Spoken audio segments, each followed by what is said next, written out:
上礼的封棺封丁仪式让家属最后一次瞻仰逝者的遗容，封丁后再也见不到逝者的容貌，这就是和逝者做最后的告别了。封丁是上礼仪式的一个环节，又称封棺丁、封棺或封丁。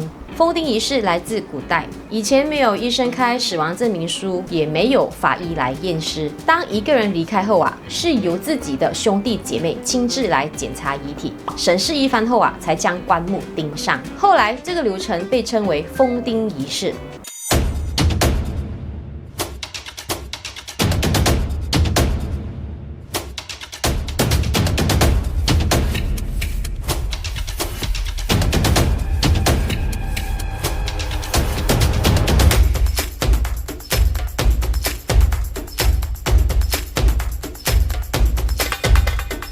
古时候的棺木没有冰存设备，也没有防臭和防水的功能，所以在家属确认遗体后赶快将棺木盖起来，用钉子封死住。现在的棺木能将遗体保存得很好，即使家属要求放5至7天也没有问题。所以现代封丁仪式是在出殡当天进行的。仪式开始前，礼仪师会准备一把金斧头和5个已经挂上小红布的钉子备用。仪式进行由封丁官来封丁。在台湾，负责封丁是逝者的家庭成员；在马来西亚，是由礼仪师来带家属封丁。刚刚提到，在古代，封丁仪式的主要目的是为了验尸。现今社会医疗科技瞬间发达，一个人离世后是由医院或者是法医鉴定并开启死亡证书。那么封丁仪式是不是就没有了实质的意义呢？另外，现今对于性别平等这个话题也逐渐开窍认同，加上越来越多的不婚族、离婚、少子化和跨国婚礼的发生率提高，若坚持封丁的传统仪式，符合辈分的亲属来执行封丁也越来越少。那对于较传统的人来说身后事就不能圆满的完成了。封丁仪式如前几期的首尾钱和喂亲人最后一口饭，为了求吉兆，礼仪师会念出吉祥话。仪式开始，近亲家属全体跪在棺木旁，长子手捧高一个装着金斧头和钉子的金盘。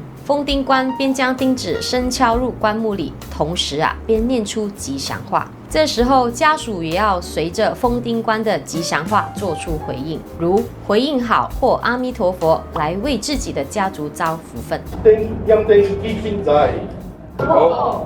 一丁好乐起共来，好；三丁三元起一早，好；四丁子孙满徛来，好；子孙丁子团圆，子孙富贵万万年，好。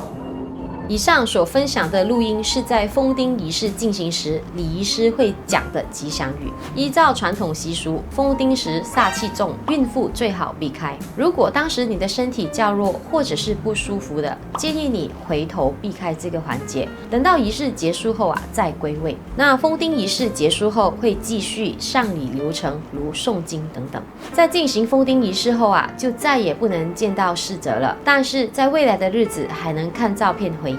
我建议大家在上礼的这几天尽你的所能做到最后的陪伴，多看几眼，把想说又不敢说的话全部通通都说出来，千万别把遗憾留在心里。